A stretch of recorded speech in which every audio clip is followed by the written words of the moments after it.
ये क्वेश्चन आ गया तुम्हारे पेपर में, 2 नंबर का। लिख लो तुम, इस बात को लिख के रख लो तुम, गारंटी वाली बात, मैं मजाक नहीं कर रहा। इंपॉर्टेंट क्वेश्चन 4 नंबर का छप गया तुम्हारे प्री बोर्ड के पेपर में, लिख के लो तुम, छप गया ये क्वेश्चन तुम्हारे प्री बोर्ड के पेपर में। ये क्वेश्चन इंपॉर्टेंट है भाई, बोर्ड में छपता है ये क्वेश्चन, छप गया, ये भी तुम्हारे प्री बोर्ड के पेपर में छप गया, लिख के ले लो तुम। इंपॉर्टेंट क्वेश्चन है भाई साहब, छपने वाला है तुम्हारे प्री बोर्ड के पेपर में, गारंटी वाली बात है। 80 में 80 तुम्हारे हिंदी में कोई हिला नहीं पाएगा, इस बात की गारंटी दे सकता हूं मैं, अगर तुम इतना कर लेते हो मैं तुम्हें लिख के दे सकता हूं ये बात। हेलो प्रेम भैया, अगर यार तुम क्लास 10 में और तुमने भी हिंदी में ज्यादा कुछ पढ़ाई कर नहीं रखी है और अब तुम्हें डर लग रहा है भैया स्कूल वाले हिंदी में प्री बोर्ड में कौन सा क्वेश्चन दे देंगे भैया, हमसे बनेगी नहीं बनेगा भैया, कहीं हिंदी में फेल तो नहीं हो जाएंगे भैया, तो आज की वीडियो बिल्कुल तुम्हारे गेम चेंजिंग होने वाली है। क्योंकि आज की वीडियो में तुम्हारे हिंदी के प्री बोर्ड का पूरा पेपर लीक करने वाला, जो भी क्वेश्चन हिंदी के प्री बोर्ड में तुम्हारे आने वाले स्कूल में तुम्हारे, वो क्वेश्चन मैं तुम्हें पहले ही बता दूंगा कौन कौन से क्वेश्चन तुम्हारे हिंदी के प्री बोर्ड के पेपर में आने वाले हैं। और देखना इस बात की गारंटी के सारे क्वेश्चन तुम्हारे स्कूल में जो आने वाले प्री बोर्ड में इसी वीडियो के अंदर से छपने वाले, गारंटी वाली बात है। जो भी क्वेश्चन तुम्हारे प्री बोर्ड में आने वाले स्कूल में तुम्हारे सारे के सारे इसी वीडियो के अंदर से आने वाले, इससे बाहर तुम्हारा कुछ नहीं आएगा, इस बात की गारंटी है। जो बच्चे नए हैं मैं उनको पहले बता दे यार कि मुझे 5 सालों का एक्सपीरियंस और इस बार भी मिड टर्म में हमने हिंदी का पेपर लिखा, वीडियो दिख रही है तुम्हें, इसको करीब 25,000 बच्चों ने देख रखा और सारे के सारे बच्चों को मुझे फीडबैक मिला भैया पूरा का पूरा पेपर ही हमारा इसी वीडियो के अंदर से आ गया है। ये वीडियो जो तुम्हें दिख रही है इसको करीब 25,000 बच्चों ने देख रखा और सारे के सारे बच्चों का पेपर इस वीडियो के अंदर से आया था। इस तरह हम लोग चाहते हैं यार कि हम लोग प्री बोर्ड में पूरा का पूरा हिंदी का पेपर लीक कर दें।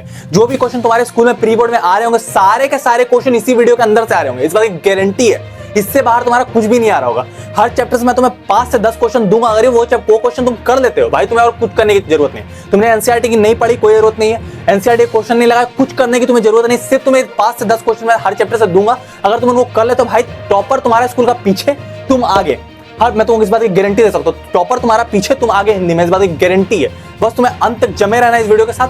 अगर तुम इस वीडियो को पूरा कर लेते हो भाई मैं गारंटी दे सकता हूँ इस बात की, तुम्हें हिंदी में तुम्हें कोई हिला नहीं पाएगा, कि नंबर तुम्हारा काट नहीं पाएगा हिंदी में, गारंटी वाली बात है। वीडियो स्टार्ट करने से पहले मैं तुम्हें गुड न्यूज देना चाहता हूँ यार कि हमारे चैनल से एक बच्चे ने 99.8% फोड़ दिया है। पेपर लीक वाली वीडियोस ने देखी, उसी वीडियो में मुझे एक कमेंट मिला, देख लो ये कमेंट तुम्हें दिख रहा होगा, 99.8% मतलब 499 मार्क्स लाया है इसने 500 में। तुम सोच सकते हो एक नंबर इसका सिर्फ कटा, सब में 100 में 100 आए हैं। पेपर लीक वाली वीडियो देखने के बाद उसी वीडियो में मुझे एक कमेंट मिला है, तो भाई मुझे आज विश्वास नहीं हो रहा कि भाई 99.8% मतलब इंडिया टॉप वाले नंबर है भाई, मैं तो गारंटी दे सकता हूं पूरे स्कूल में तो इसने टॉप किया ही होगा भाई साहब। पेपर लीक वाली वीडियो इतने कारगर 99.8% इसने इस बच्चे ने फोड़ा भाई। तुम्हारे भैया का सीना ना डबल चौड़ा हो गया, मैं तो क्लियर बता दे रहा हूं, फिर हम डबल चौड़ा गया। नाइट कांग्रेचुलेशन इस बच्चे को, मैं तो पहले क्लियर कर दूं, बहुत ज्यादा कांग्रेचुलेशन। हम चाहते हैं सारे बच्चे हमारे चैनल के 99.8% फोड़े। और मैं तुमको एक और स्टोरी सुनाना चाहता हूं। इस बच्चा जो ये बच्चा तुम्हें कमेंट दिख रहा है, ये बच्चा 2 साल से मैथ में फेल हो रहा था, इसने मैथ पेपर लीक वीडियो देखा और इस बार 67 आउट ऑफ 80 ले आया मैथ में। मैं रैंक होल्डर बच्चा बन गया है, मैं तुमको पहले बता दे रहा हूं। मैथ में 2 साल से जो बच्चा मैथ में फेल हो रहा था, इसको ट्रस्ट नहीं हो रहा मैथ में पास कैसे हो गया, अच्छे मार्क्स ले आया मैथ में, टॉपर वाले नंबर है। तो भाई कांग्रेचुलेशन टू यू बोथ कि बहुत सारे अच्छे नंबर ला रहे हैं हमारे चैनल में बच्चे। मैं चाहता हूं हमारे चैनल का हर एक बच्चा टॉपर बने, इंडिया टॉप करे, इंडिया का नाम रोशन करे। ठीक है, चलते हैं हम लोग वीडियो की तरफ यार। और जो बच्चे चैनल पर नए हैं मैं उनसे रिक्वेस्ट करना चाहूंगा यार कि अगर तुम चैनल पर नए हो तुम चैनल को सब्सक्राइब कर लो, क्योंकि हमने चैनल पर पूरा प्री बोर्ड का पेपर हर सब्जेक्ट का लीक कर ही दिया। हम लोग इस चैनल पर बोर्ड एग्जाम तक का पेपर लीक करने वाले, हमारे चैनल से पूरे बोर्ड एग्जाम का डायरेक्ट पेपर आ रहा होगा, इससे बाहर कुछ नहीं आ रहा हो। प्री बोर्ड का पूरा पेपर हमारे चैनल से डायरेक्ट आया, बोर्ड एग्जाम तक का पेपर पूरा डायरेक्ट हमारे चैनल से आ रहा होगा। अगर तुमने सब्सक्राइब नहीं किया सब्सक्राइब कर लो भाई, क्योंकि मैं तुमको बता रहा हूं कंटेंट एक खजाना है। तुम सब्सक्राइब नहीं करोगे तो वीडियो तुम्हें मिलेगी नहीं, मैं डाल दूंगा तुमसे लेट हो जाएगी, तुम बोर्ड एग्जाम में टॉप नहीं कर पाओगे। फिर मैं चाहता हूं ये वीडियो ये खजाना हर बच्चे तक जाए। वीडियो स्टार्ट करने से पहले मैं तुम्हें हिंदी के लिए एक बहुत ही बेहतरीन सैंपल पेपर रिकमेंड करना चाहता हूं यार। ये एडू कार्ड का हिंदी का सैंपल पेपर, ये हिंदी ए और हिंदी भी दोनों में आता है। इससे इस सैंपल पेपर तुम्हारे बोर्ड एग्जाम में 40% क्वेश्चन डायरेक्ट आने वाले हैं। ये मैं नहीं कह रहा, ये खुद कंपनी क्लेम करती है। अभी तक मार्केट में कोई भी कंपनी ऐसी नहीं है जो ये क्लेम करती है कि बोर्ड एग्जाम में जो जिसका तुम्हारा अभी डेट शीट आया है, इसलिए मैं बोल रहा हूं बोर्ड एग्जाम में इससे क्वेश्चन डायरेक्ट तुम्हारे आने वाले, कंपनी क्लेम कर रही है। और मुझे भी इसको देखकर लगता है कि इससे तुम्हारे बोर्ड एग्जाम में क्वेश्चन डायरेक्ट आने वाले, क्योंकि ये कंपनी मुझे इसलिए इतने ज्यादा पसंद है क्योंकि सीबीएसई के पैटर्न को डायरेक्ट फॉलो करती है, मतलब कि बहुत स्ट्रिक्टली फॉलो करती है सीबीएसई के लेटेस्ट पैटर्न को। तो इसके चांसेस बहुत बढ़ जाते हैं कि कॉम्पिटेंसी बेस्ड क्वेश्चन जितने भी है इसमें ये डायरेक्ट तुम्हारे पेपर में आ रहे हो, गारंटी वाली बात है। इसमें तुम्हें 16 सैंपल पेपर मिल जाएंगे, टोटल 16 सैंपल पेपर मिल जाएंगे और 50% कॉम्पिटेंसी बेस्ड क्वेश्चन इसमें दिए हुए पूरे कवर है। हर एक सैंपल पेपर 16 के 16 सैंपल, गारंटी वाली बात है। और इसमें ग्रामर इतनी बेहतरीन तरीके से तुम्हारे हिंदी का जो ग्रामर है, इतने बेहतरीन ग्रामर इसमें दिया। तुम यहाँ पर देख सकते हो, यहाँ पर तुम ग्रामर को देख सकते हो, यहाँ पर तुम्हारा वाच्य हो गया, पद परिचय हो गया, टोटल ग्रामर दिया। उसके बाद तुम्हारे यहाँ पर लेटर राइटिंग देखो, यहाँ पर तुम्हारा पूरा लेटर राइटिंग भी यहां पर दिया हो, पूरे बढ़िया सॉल्यूशन के साथ तुम्हारा लेटर राइटिंग। और तुम्हारा यहां पर ये तुम्हारा क्या बोलता है, तुम्हारा अनुच्छेद, टोटल तुम्हारा इतने बढ़िया सॉल्यूशन इसमें दिया भाई साहब। अगर किसी बच्चे ने इसके 5 सैंपल पेपर लगा लिया, मैं इस बात की गारंटी ले सकता हूं भाई, उसको टॉपर बनने से ना कोई नहीं रोक पाएगा। हिंदी के पेपर टॉपर बनने से कोई नहीं रोक पाएगा। मैं तुम्हें रिकमेंड करूंगा यार कि तुम हिंदी हिंदी कम से कम तुम हिंदी वाला पेपर ले लो। ये जो तुम्हारा एडू कार्ड का सैंपल पेपर है, इसका रेट तुम्हारा 350 रुपीज है, पर अगर तुम अपने भैया वाले लिंक से लेते हो, जिसमें जो डिस्क्रिप्शन में दिया ऊपर मेरी फोटो बनी हुई होगी, अगर तुम उस लिंक से लोगे तो ये सैंपल पेपर, ये वाला सैंपल पेपर, तुम्हारा हिंदी बी का सैंपल पेपर, तुम्हारा इंग्लिश का सैंपल पेपर, ये तीनों में से कोई भी अगर तुम लोगे भाई, 350 रुपीज का सैंपल पेपर है, पर ये सैंपल पेपर तुम्हें सिर्फ 275 रुपीज में मिलेंगे। तुम्हें 40% तक डिस्काउंट मिलेगा अभी, अगर तुम अभी लेते हो इस बुक को। तुम अगर इस सैंपल पेपर को मेरे लिंक से लेते हो तो लिंक तुम्हारे लिए डिस्क्रिप्शन में, अगर तुम इस लिंक से बुक को मेरे लिंक से लेते हो तुम्हें 40% तक का डिस्काउंट मिलेगा। 40%, 1-2% 40%। 350 रुपीज की बुक है, सिर्फ तुम्हें 275 रुपीज में मिल जाएगी। ये ऑफर कुछ ही दिनों के लिए वैलिड है यार, तो जल्दी से तुम ले लेना, क्योंकि मैं तुमको बता दूं इससे तुम्हारे बोर्ड एग्जाम में डायरेक्ट क्वेश्चन आने वाले। मैं तुमको क्लियर बता रहा हूं, अगर तुम नहीं लोगे यार तो मैं तुमको बता रहा हूं, सारे बच्चों ने ले लिया, तुम पीछे रह जाओगे। मैं तो पहले क्लियर बता दूं।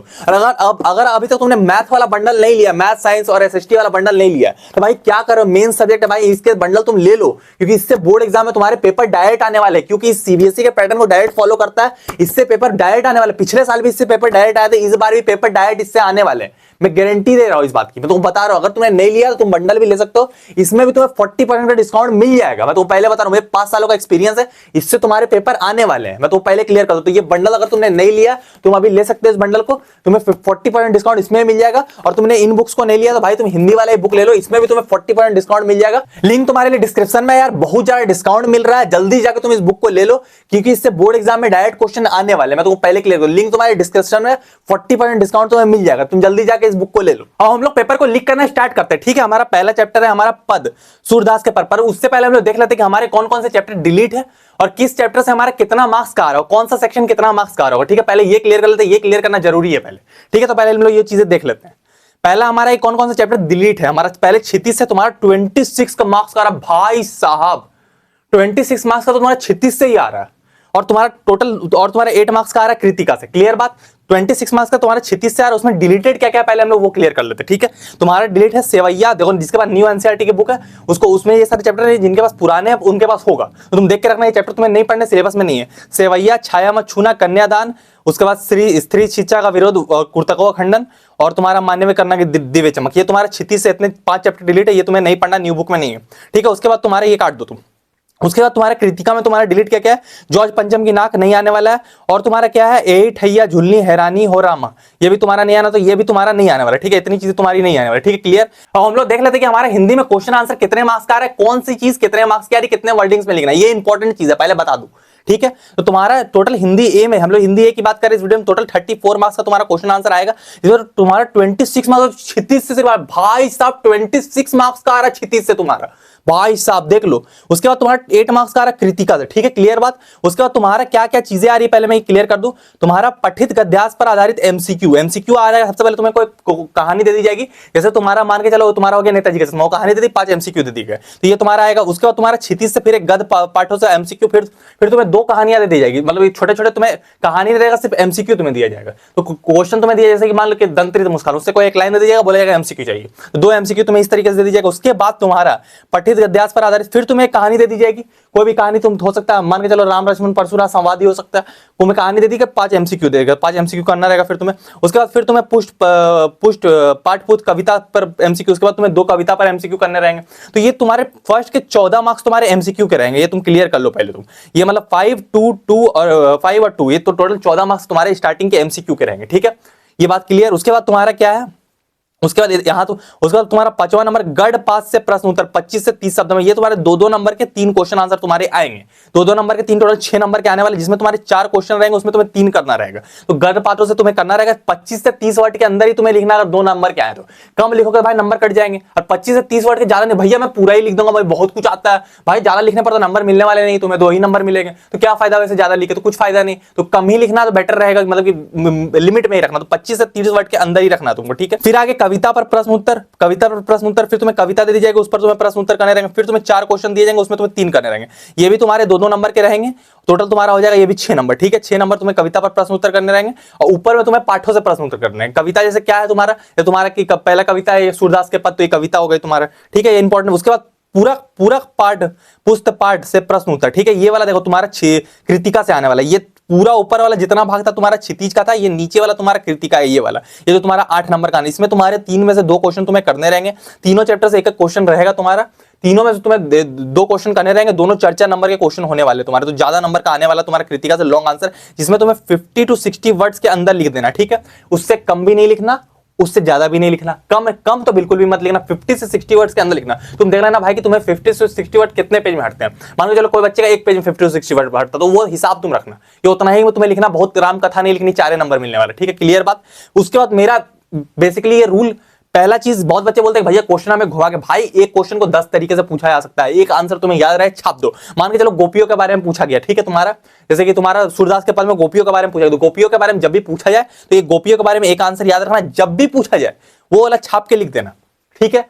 गोपियों ने कृष्ण के प्रति प्रेम को कैसे व्यक्त किया, एक निष्ठ प्रेम कैसा था, कोई भी क्वेश्चन आए, प्रेम से अगर रिलेटेड क्वेश्चन आएगा तुम एक आंसर छाप के जाओगे, क्लियर बात। तो मत बोलना कि भैया आपने बताया कि प्रेम से रिलेटेड क्वेश्चन था, एक निष्ठ प्रेम आ गया, भाई एक निष्ठ प्रेम भी तो बात बराबर है, छाप के आया, नंबर मिल जाएंगे तुम्हें। तो एक क्वेश्चन को 10 तरीके से घुमा के पूछा जा सकता है। सीबीएसई का काम है तुम्हें घुमाना, और तुम्हारे भैया काम है तुम्हें टॉपर बनाना। मैं तुम्हें बार बार बता रहा हूं, सीबीएसई घुमा के क्वेश्चन करेगी, तुम्हें सिर्फ छाप के आना, घूमना नहीं। सारे बच्चे घूम जाएंगे, मेरे चैनल में कोई बच्चा घूमना नहीं चाहिए, गारंटी वाली बात है, ठीक है। तो तुम्हें घूमना नहीं, आंसर सही से छाप के आना, क्लियर बात। उसके बाद हमें दिख रहा है कि तुम्हारा 36 से 26 मार्क्स का आ रहा है, और तुम्हारा कृतिका से 8 मार्क्स का आ रहा है। तुम याद रखना भाई, एक बार तुम एक आंसर याद रखना, वो 10 क्वेश्चन में वैलिड होता है। कोई भी क्वेश्चन उस बारे में पूछा जाए, वो जो आंसर तुम्हारे पास पता है तुम्हें चिपका के आ जाना है। एक नंबर भी कटने वाला नहीं। तो मुझे 5 सालों का एक्सपीरियंस है, तुम्हें पता है 5 साल का एक्सपीरियंस के बाद मैं तुम्हें इस बात की गारंटी ले सकता हूँ, एक नंबर भी तुम्हारा कटेगा, तुम बस चिपका के चले आना आंसर को, और कुछ नहीं करना, छाप के चले आना है। जो भी मान के चलो प्रेम के बारे में पूछा गया तो प्रेम के बारे में छाप के चले आना है, गोपियों के प्रेम के बारे में, क्लियर बात। यहां तक हम लोग आगे बढ़ते हैं, ठीक है। अब हम लोग पेपर को लीक करना स्टार्ट करते हैं। हम लोग पहले चैप्टर पे आते हैं, हमारा सूरदास के पद। भाई साहब ये इंपॉर्टेंट चैप्टर है, पहले बता दूं, इस चैप्टर से बोर्ड में तुम्हारा किसी चैप्टर से क्वेश्चन आए ना आए, इस चैप्टर से छपना की गारंटी है।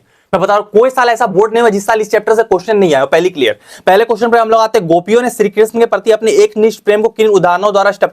भाई साहब छप गया, ये क्वेश्चन छप गया तुम्हारे प्री बोर्ड में, लिख के ले लो तुम। ये क्वेश्चन छप गया तुम्हारा प्री बोर्ड में 3 नंबर का, लिख के ले लो तुम। मैं तो गारंटी दे सकता हूं इस बात की, ये क्वेश्चन छप गया, क्योंकि भाई जो प्रेम से रिलेटेड क्वेश्चन बार बार छपता है। मैं तो पहले क्लियर कर दूं, गोपियों ने श्री कृष्ण के प्रति एक निष्ठ प्रेम को किस किन उदाहरणों से स्पष्ट किया। मैं तो पहले इसका आंसर बता दूं कि गोपियों ने कहा है कि जैसे गोपियों ने कहा है कि हम तन मन धन से कृष्ण के प्रेम में एकदम एकाग्रित है, और उसके अलावा उन्होंने हारिल पक्षी का जिक्र किया। हारिल पक्षी एक हरी कलर का कबूतर होता है। पहले इसको अगर तुम छाप के आओगे हारिल पक्षी के बारे में, बहुत सारे बच्चों को हारिल पक्षी के बारे में नहीं पता होगा, अगर तुम इसको छाप के आओगे ना आंसर में, टीचर तो पहले समझ जाएगा भाई टॉपर है, क्लियर बात। तो हारिल पक्षी के बारे में बोर्ड में पूछा गया। हारिल पक्षी एक कबूतर होता है जो कि टहनी को इतने कस के पकड़ के रखा। उसी तरह से गोपियां बता रही है कि हमने भी कृष्ण का, हमारे मन ने भी कृष्ण के प्रेम को एकदम जकड़ कर रखा है, जैसे हारिल पक्षी टहनी को जकड़ के रखता है, ठीक है। ये बात क्लियर। मैंने हारिल पक्षी हरे कलर का एक कबूतर होता है, उसी तरीके से टहनी को पकड़ के रखता है, उसी तरह से गोपियां ने भी कृष्ण के प्रेम को जकड़ के रखा है अपने तन मन धन से पूरी तरह से, ठीक है, क्लियर बात।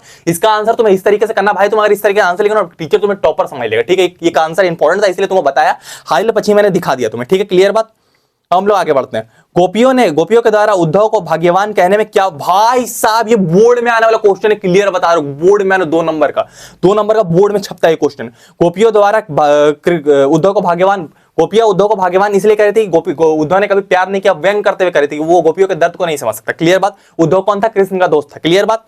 हम लोग आगे बढ़ते हैं। उद्धव के व्यवहार की तुलना किस किस से की गई है, देख लो किस किस से। भाई साहब ये क्वेश्चन सबसे इंपॉर्टेंट, भाई छप गया प्री बोर्ड में, छप गया ये क्वेश्चन, लिख के ले लो तुम, छप गया ये क्वेश्चन तुम्हारे प्री बोर्ड में। कैसे, मैं तुमको क्लियर कर दे रहा हूं। ये क्वेश्चन भाई देख लो, उद्धव के व्यवहार की तुलना किस किस से की गई है।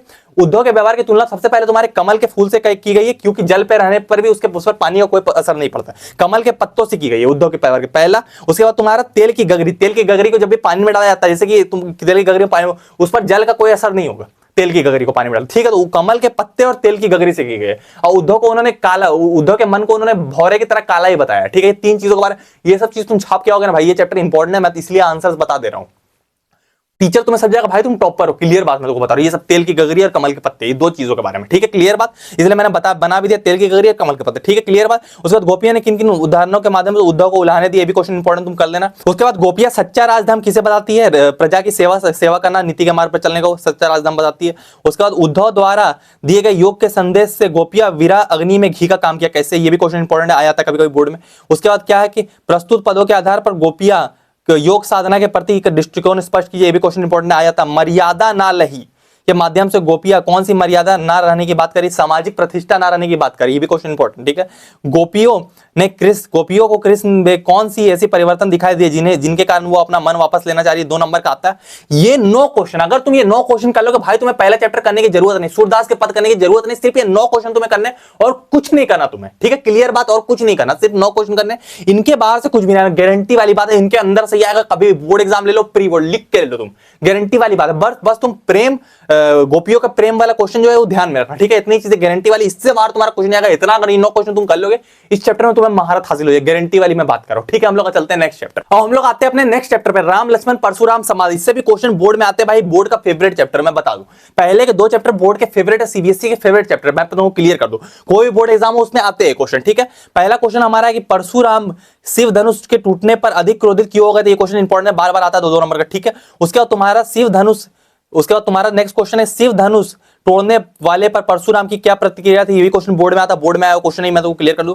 उसके बाद तुम्हारा क्या, परशुराम के क्रोध करने पर लक्ष्मण ने धनुष टूट जाने के लिए कौन कौन से तरह, भाई साहब इंपॉर्टेंट क्वेश्चन, बोर्ड में छपता है क्वेश्चन, छप गया, समझो प्री बोर्ड के पेपर में क्वेश्चन छप गया तुम्हारा, ये कौन कौन से तर्क दिए, 2 नंबर का छप गया तुम्हारे पेपर में, गारंटी वाली बात है, ये क्वेश्चन इंपॉर्टेंट, ठीक है। तुम्हारा परशुराम के क्रोध करने पर लक्ष्मण ने कौन कौन धनुष टूटने पर कौन कौन से तर्क दिए, ठीक है, इंपॉर्टेंट क्वेश्चन है। उसका लक्ष्मण ने वीर योद्धा की क्या क्या विशेषताएं बताई, इंपॉर्टेंट क्वेश्चन है। पहली विशेषता यह है कि वो हमेशा भूमि में युद्ध करते हैं, अपने मुख से अपनी तारीफ नहीं करते और वीरता दिखाते हैं, बातें बनाना छोड़कर वीरता दिखाते हैं, 3 विशेषता बताई, ठीक है, इंपॉर्टेंट चीज है, ठीक है, इसलिए बता दिया।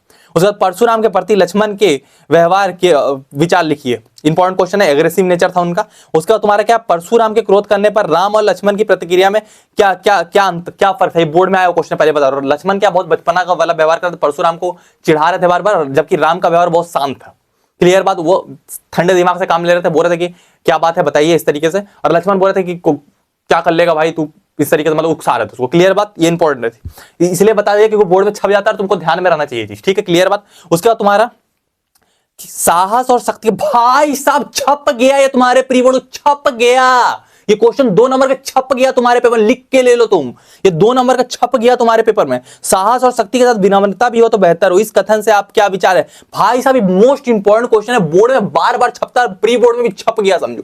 साहस और शक्ति के साथ विनम्रता, मतलब कि साहस और शक्ति के साथ अगर धैर्य भी होगा, विनम्रता भी होगा। साहस और शक्ति में आदमी जल्दीबाजी में बहुत गलत कदम उठा लेता है, धैर्य से काम नहीं करने के कारण उससे गलती हो जाती है काम करने में, इसलिए विनम्रता होना जरूरी है साहस और शक्ति के साथ, ये चीज इंपॉर्टेंट है, उसलिए वही बताया गया, साहस और शक्ति के साथ विनम्रता भी हो तो सोने पे सुहागा होता है, ठीक है, क्लियर बात, ये क्वेश्चन बहुत इंपॉर्टेंट, ठीक है, इंपॉर्टेंट बोर्ड में आने वाला क्वेश्चन भाई, साल बोर्ड में तुम इसको तुम कर सकते हो भाई, बोर्ड में आने के इसके चांसेस बहुत ज्यादा है, क्लियर बात, प्री बोर्ड में भी छपता है ये क्वेश्चन, ठीक है। उसका तुम्हारा क्या है, परशुराम अपनी किन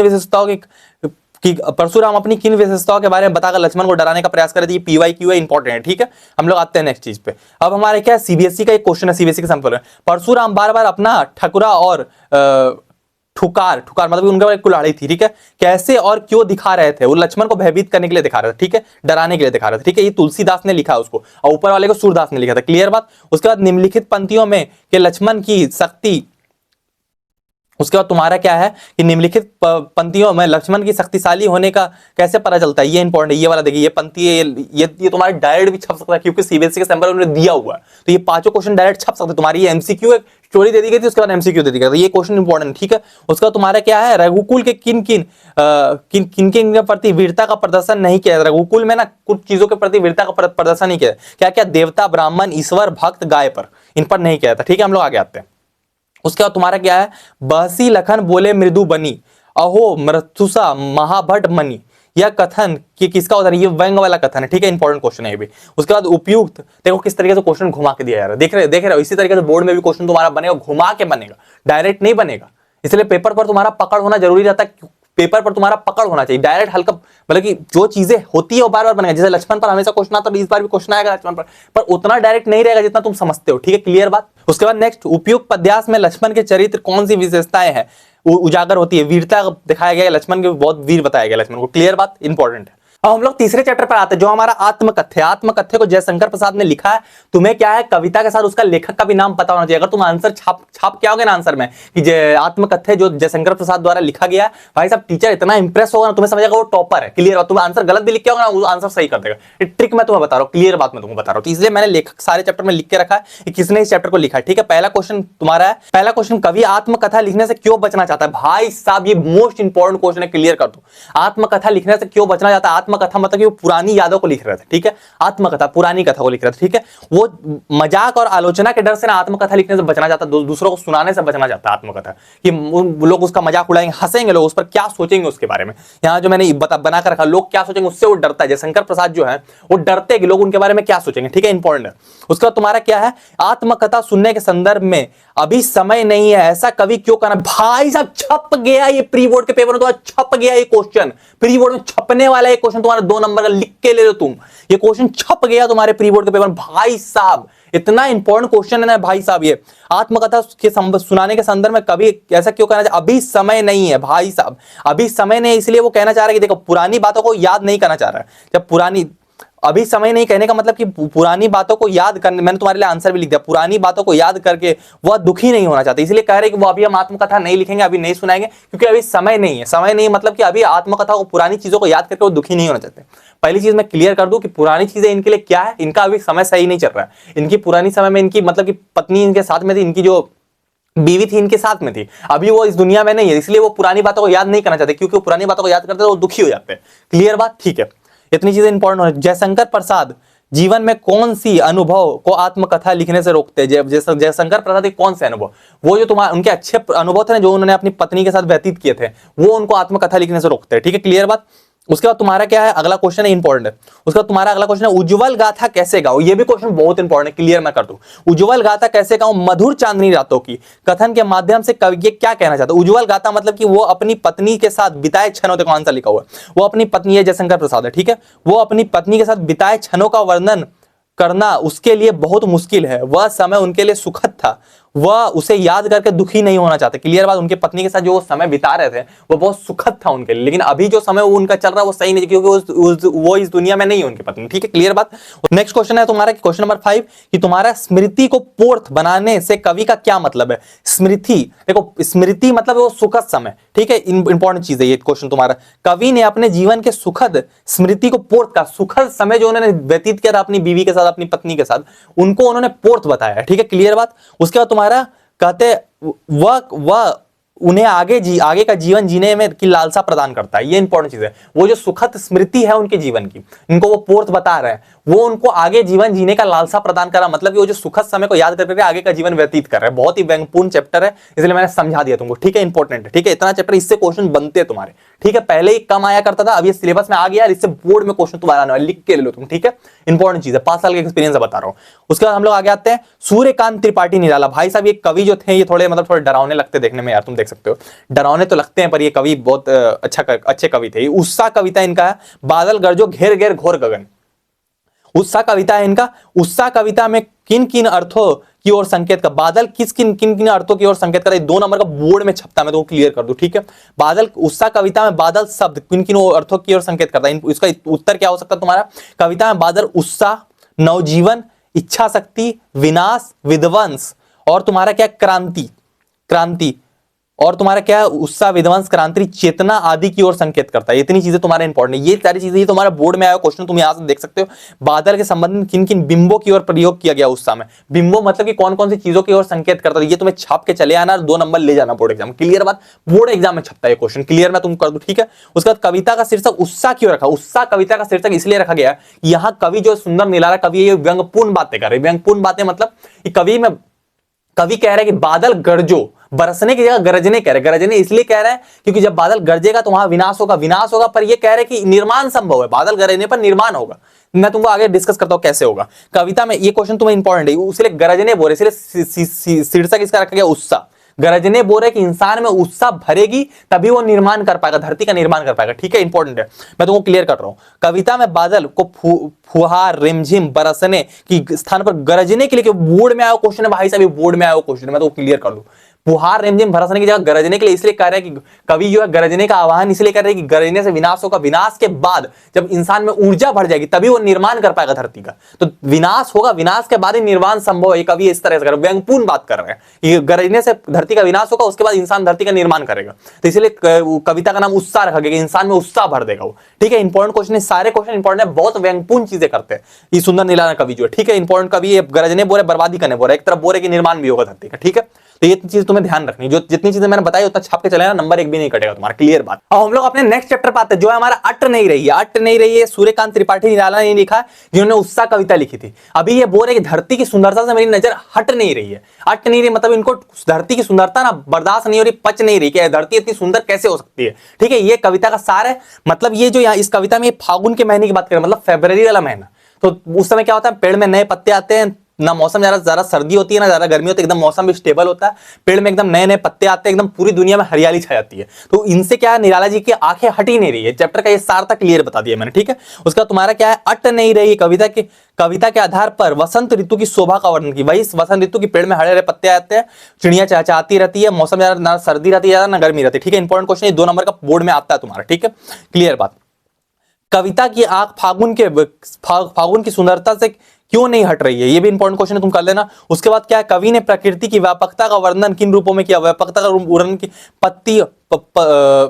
पक्षियों की उड़ान से किया। ठीक है, पक्षियों की उड़ान, पहला पत्तों से लदी डालियां, उसके बाद हरियाली और लालिमा युक्त प्रकृति, ये 3-4 चीजों से इन्होंने वर्णन किया। फूलों से बिखरी सुगंध आदि से किया। ठीक है, इंपॉर्टेंट है। उसके बाद फागुन में ऐसा क्या होता है जो बाकी ऋतुओं में नहीं होता, मैंने तुमको बताया, ना ज्यादा सर्दी रहती है ना ज्यादा गर्मी रहती है, और पेड़ों पर हरे हरे पत्ते आते हैं। तो ये इंपॉर्टेंट चीज है, इसलिए कवि की सुंदरता नहीं हट रही। ठीक है, ये थोड़े व्यंगपूर्ण कवि थे। पिछली कविता में ये बादल गरजने बोल रहे थे, अभी ये बोल रहे कि प्रकृति कुछ ज्यादा ही सुंदर है। तो ये थोड़े व्यंगपूर्ण वादी कवि है। ठीक है, थोड़ा जो निराला जी है। ठीक है, क्लियर बात है, ये इंपॉर्टेंट है। ठीक है, हम लोग आते हैं अगले, यह दंतरित मुस्कान। ये देखो, ये चैप्टर बार बार आता है। ये नागार्जुन ने कविता को लिखा है।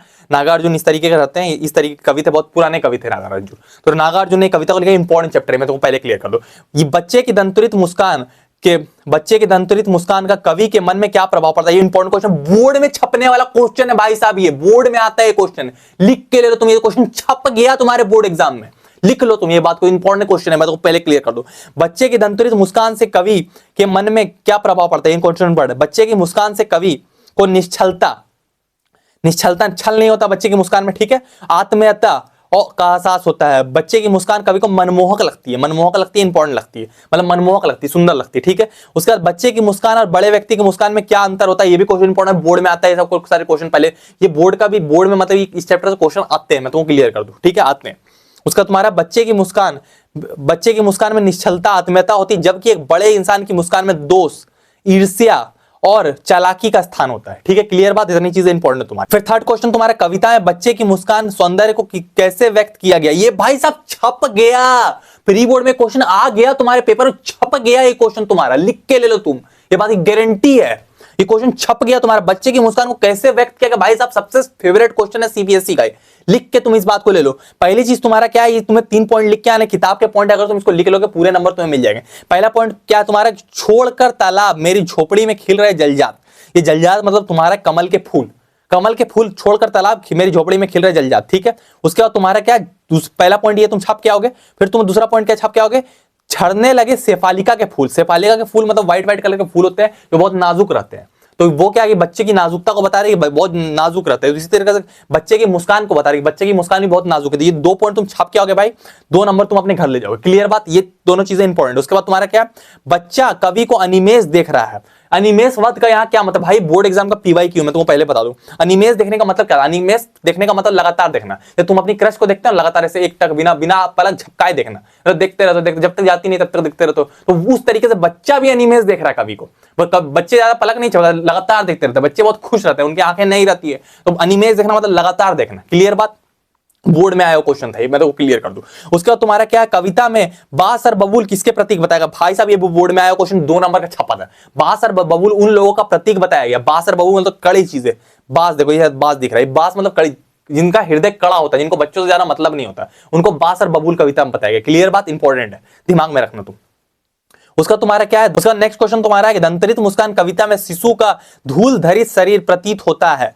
कवि को किसके समान प्रतीत होता है? शिशु का धूल धरित शरीर जो है उस खिले हुए जो है ना, खिले हुए कमल के समान प्रतीत होता है। कमल मतलब ये बहुत कोमल होता है। एक नंबर का तुम्हारा सीबीएसई के सैंपल पेपर में छपा हुआ है क्वेश्चन, लिख लो तुम, ये डायरेक्ट भी छप सकता है तुम्हारे पेपर में, गारंटी वाली बात है। तो कमल के फूल के समान इनको कवि को प्रतीत होता है बच्चे का शरीर, ठीक है, क्लियर बात। ये जो नागार्जुन है, ठीक है।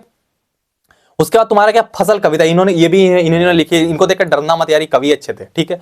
ये जो एनसीईआरटी में पिक्चर दी हुई इनको मैंने दिखा दिया, ठीक है, क्लियर बात। फसल कविता इन्होंने नागार्जुन ने लिखा।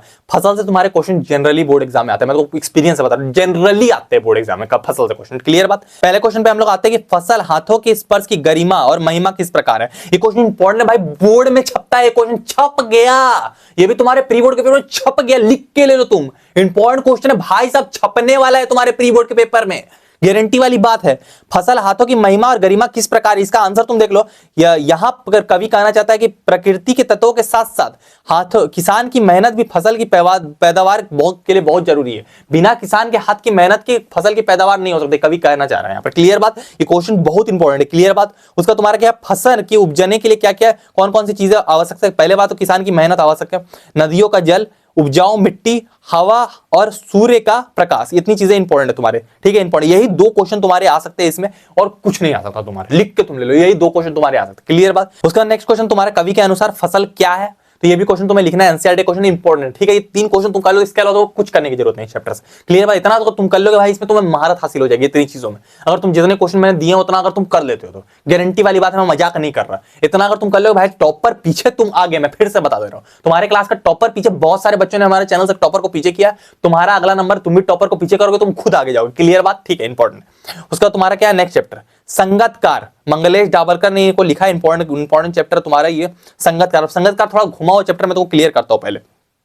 संगतकार की मनुष्यता किसे कहा गया, ये इंपॉर्टेंट है। वह मनुष्यता को कैसे बनाए रखता। संगतकार मतलब क्या, संगतकार मतलब कि जो तुम्हारा मेन गायक रहता है, मेन जो गायक रहता है तुम्हारा, उसके पीछे जो लोग काम करते हैं, जो गिटार बजाते हैं, जो सारी चीजें करते हैं, उनको संगतकार बताया गया। मैं थोड़े पहले वाले पेज में तुमको दिखा दे रहा हूँ, पहले वाले पेज में हम लोग आते हैं, वहां पर तुमको मैं क्लियर कर दे रहा हूँ। मान के चलो यार संगतकार, ये जो गायक है, ये मेन गायक है, सबका फोकस इस पर रहता है, पर इनके जो संगतकार रहते हैं, जो संगतकार है ये सारे लोग, ये जो इनकी मदद कर रहे हैं, जो कोई गिटार बजा रहा है, कोई बांसुरी बजा रहा है, जो गाना को बनाने में पूरा मदद कर रहा है, सारी चीजों को मदद कर रहा है, उनका कोई वैल्यू नहीं देता, बोलता है गायक ने अच्छा गाना गाया। तो यही मंगलेश जाबरकर कहना चाह रहे हैं कि नहीं, सबको वैल्यू देना चाहिए, क्लियर बात। मैंने पूरा कंसेप्ट क्लियर कर दिया, सिर्फ एक गायक के मामले में नहीं हो तो सारी चीजों में। जैसे क्रिकेट होता है, क्रिकेट में ग्राउंड फील्ड स्टाफ होते हैं, जो मैदान को साफ वगैरह करते हैं, उनको कोई नहीं देखता, देखा जाता है कि नहीं क्रिकेटर ने इतने रन मार दिए, तो ये इंपॉर्टेंट चीज होती है, ठीक है। तो यही डाबरकर साहब बोल रहे हैं।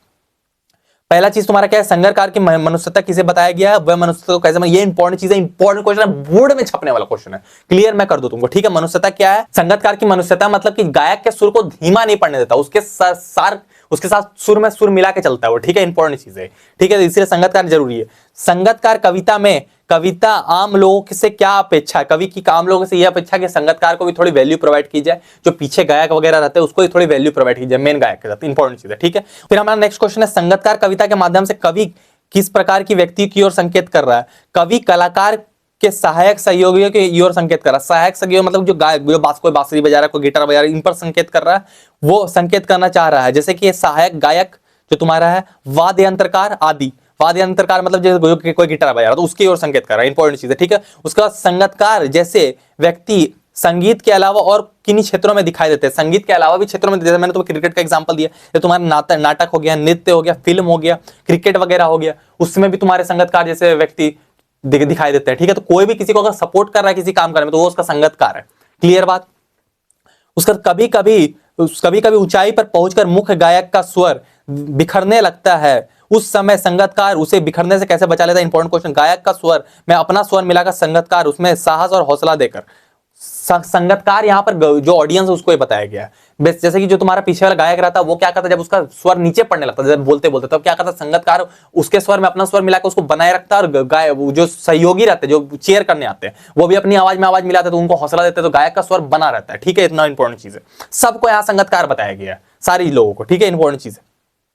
उसका तुम्हारा क्या है, सीबीएसई के सैंपल वाला क्वेश्चन है कि संगतकार के पाठ के अनुसार संगतकार के मुख्य विशेषता क्या होती है, उसकी मानवता होती है। उसकी मानवता मतलब कि विशेषता क्या है कि मतलब उसकी मान, जो मैंने तुमको समझाया कि मेन स्वर में, उसके स्वर में मेन स्वर, मेन गायक के स्वर में अपना स्वर मिलाता है तो वो उसको गिरने नहीं देता, बिखरने नहीं देता, उसकी मान्यता होती है। ठीक है, इंपॉर्टेंट चीज है। तो ये भी क्वेश्चन तुम्हारा इंपॉर्टेंट बोर्ड में आया क्वेश्चन है। ठीक है, ये बार बार सीबीएसई पर जोड़ देता है। ठीक है, इंपॉर्टेंट क्वेश्चन है। फिर हम लोग आते हैं अपने नेक्स्ट चैप्टर पे, जो हमारा नेताजी का चश्मा। भाई साहब जो स्वयं प्रकाश ने लिखा है, भाई साहब किसी चैप्टर से तुम्हारा क्वेश्चन आए ना आए, नेताजी से क्वेश्चन तुम्हारा आता ही आता है। नेताजी का चश्मा से बोर्ड एग्जाम में तुम्हारा क्वेश्चन छपना ही छपना, लिख के तुम ले लो ये बात को। ये तुम्हारा किसी चैप्टर से क्वेश्चन आए या ना आए कोई फर्क नहीं पड़ता, इस चैप्टर से तुम्हारा क्वेश्चन छपेगा ही छपेगा बोर्ड एग्जाम में, लिख के तुम ले लो, प्री बोर्ड में भी गारंटी वाली मैं तो वो बात बता रहा हूं। ठीक है, इतने बात तुम समझ लेना। ये चैप्टर सबसे इंपॉर्टेंट, पहला तुम्हारा नेताजी का चश्मा, दूसरा बाल गोविंद भगत और तीसरा तुम्हारा लखनवी अंदाज। ये 3 चैप्टर इतने इंपॉर्टेंट है भाई साहब, मैं तो वो बता नहीं सकता। क्लियर बात।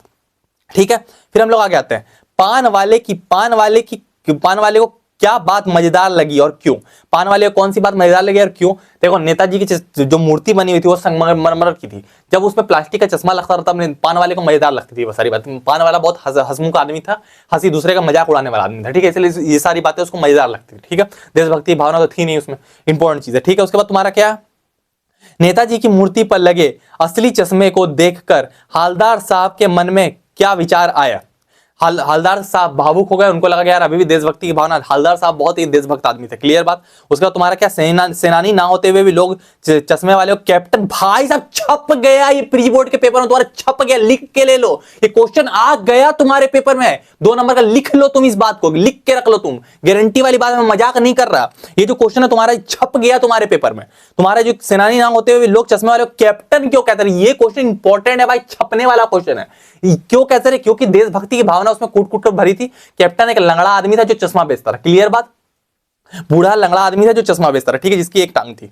ठीक है, ये चीजें इंपॉर्टेंट, तुम्हारी ये क्वेश्चन बहुत इंपॉर्टेंट है भाई। कितनी बार बोर्ड में मेरे को याद नहीं है चीजें, बोर्ड में और तुम्हारे ये प्री बोर्ड के पेपर में छपने के चांसेस बहुत ज्यादा है इसके। मैं ऐसा ही जोड़ नहीं डाल रहा। क्लियर बात मैं तुमको बता दे रहा हूं। ठीक है, उसका तुम्हारा कैप्टन ने मूर्ति पर चश्मा क्यों बदल देता रहा? ये भी क्वेश्चन बोर्ड में आया हुआ क्वेश्चन है। जब चश्मा लगा कर रखता है, किसी को, कोई ग्राहक को चश्मा पसंद आ गया, उसको बेच देता रहा, चश्मा बदलता रहा। क्लियर बात, इंपॉर्टेंट क्वेश्चन है। उसके बाद पान वाले की रेखा चित्र प्रस्तुत कीजिए। पान वाला एक मोटा आदमी था जिसकी तोन निकली हुई थी, जिसकी काली पीली बत्ती सी थी और दूसरों का मजाक उड़ाने में उसको बहुत मजा आता रहा। वो दिन भर पान चबाते रहता था। क्लियर बात। पान वाला पान बेचता भी था, पान चबाता भी था, और मोटा आदमी था और उसकी काली पीली बत्ती सी थी। ठीक है, इतनी चीजें इंपॉर्टेंट है। उसके बाद तुम्हारा क्या है, वो तो लंगड़ा है, वो लंगड़ा क्या जाएगा फौज में, पागल है पागल। कैप्टन पर पान वाले की इस टिप्पणी पर आपकी क्या राय है? ये एकदम बहुत गलत टिप्पणी है। देखो, देशभक्ति यार दिल में होती है, लंगड़ा हो लूला हो इससे कोई मैटर नहीं करता। जरूरी नहीं है वो बॉर्डर पर जाकर गोली खा रहा हो।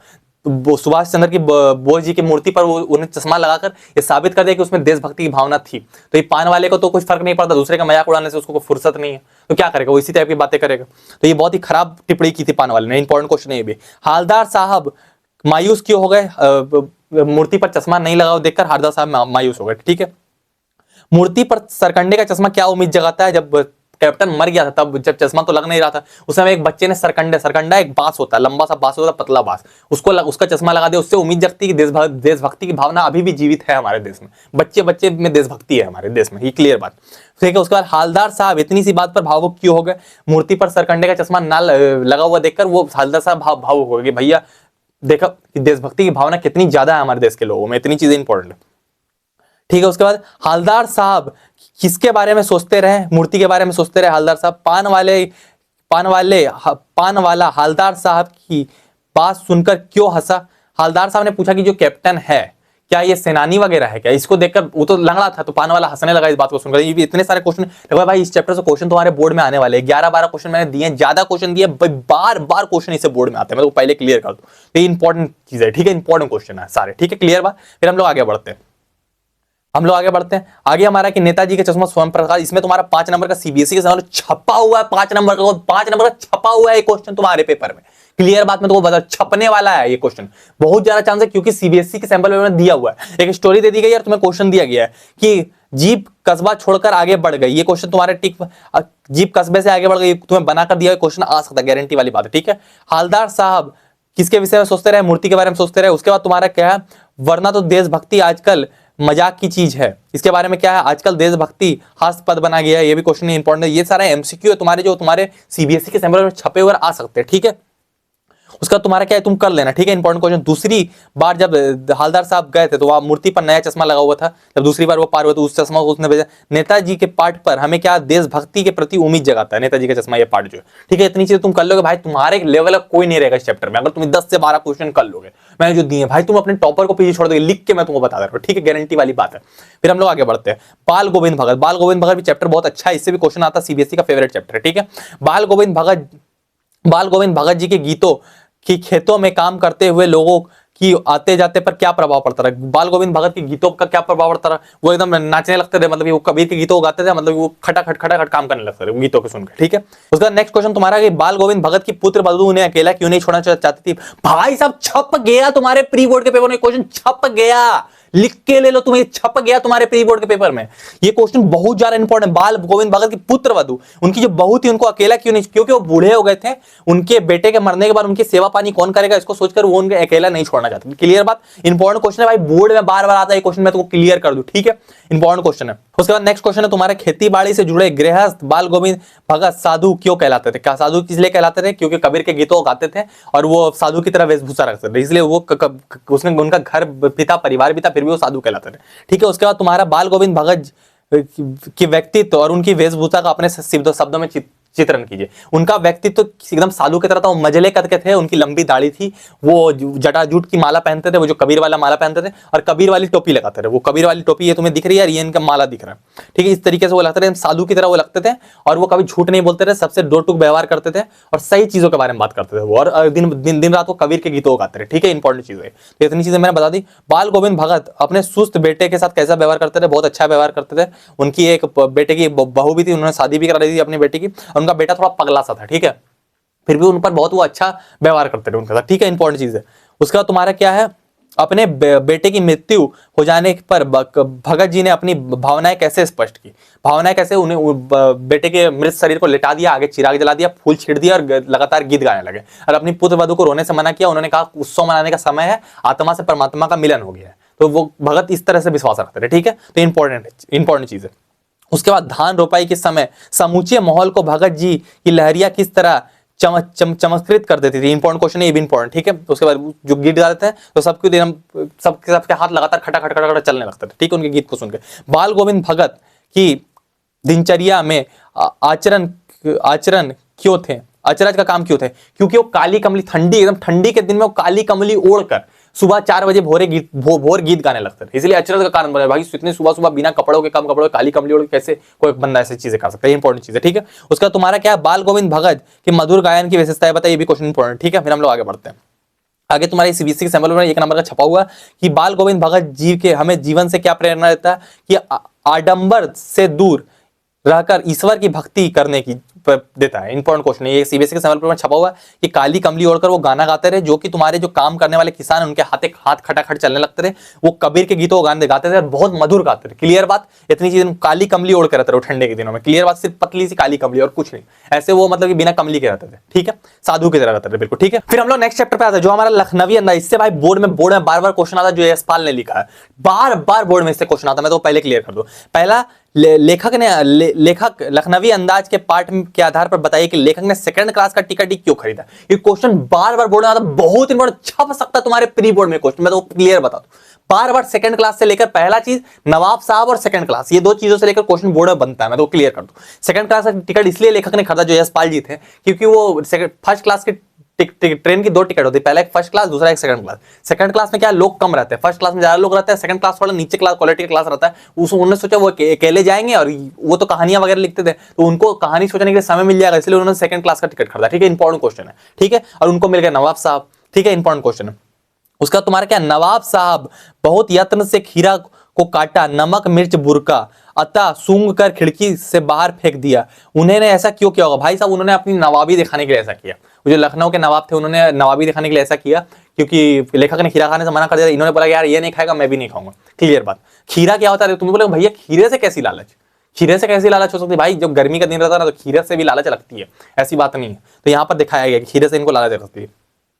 उसका क्या आपको नवाब साहब का व्यवहार असामान्य लगा, क्यों। भाई साहब छप गया, प्री बोर्ड के पेपर में छप गया, लिख के ले लो, ये तुम्हारे प्री बोर्ड के पेपर में आ गया, ये क्वेश्चन लिख लो तुम।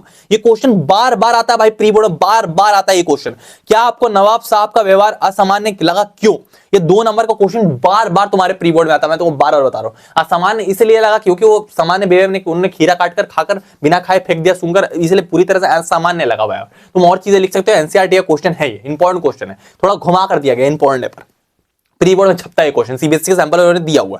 ठीक है, उसके बाद तुम्हारा लखनवी अंदाज रचना के माध्यम नवाब साहब की सनक पर आप कहां तक आप उचित ठहराते हैं? नमक, देखो ये भी क्वेश्चन इसी के एकदम इसी के जैसा क्वेश्चन है कि नवाब साहब की सनक को आप कहां तक उचित ठहराते हैं, ये भी क्वेश्चन इंपॉर्टेंट है। ठीक है, उसके बाद तुम्हारा क्या है कि लेखक नवाब साहब के किन हाव भाव से महसूस हुआ ये वो उनसे बात करने के लिए तनिक भी उत्सुक नहीं है।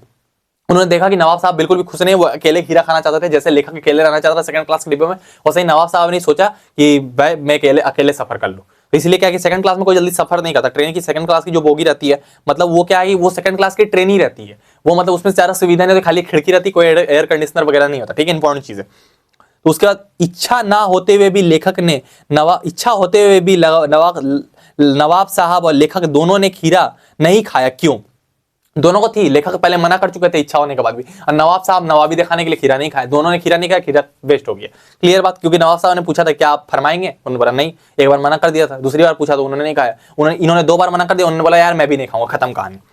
ठीक है, इंपॉर्टेंट क्वेश्चन मैं इसलिए समझा रहा हूं क्योंकि इंपॉर्टेंट क्वेश्चन है भाई, कोई बच्चा सुन भी ले तो लिख के आ जाए। क्लियर बात मैं तुमको बता रहा हूं, नहीं भी पढ़े सुन भी ले तो लिख के छाप के चले यार, नंबर पूरे मिल जाए उसको, बस मैं इतना ही चाहता और कुछ नहीं चाहता। क्लियर वाली मैं तुमको बात बता दे रहा हूं। ठीक है, उसका तुम्हारा क्या है भाई, तुमने अभी तक चैनल को सब्सक्राइब नहीं किया, सब्सक्राइब कर लो, क्योंकि यार मैं बोर्ड एग्जाम का पेपर भी लीक करने वाला हूं, तो सब्सक्राइब नहीं किया तो कर लो यार, कम से कम सब्सक्राइब, मैं तो पहले क्लियर कर दूं, इसमें तुम्हारा ही फायदा, मेरा नहीं। तुम्हें ही नोटिफिकेशन मिलेगी, तुम्हें पता चलेगा भाई बोर्ड एग्जाम का पेपर लीक हो गया, तुम फिर टॉप मारोगे बोर्ड एग्जाम में।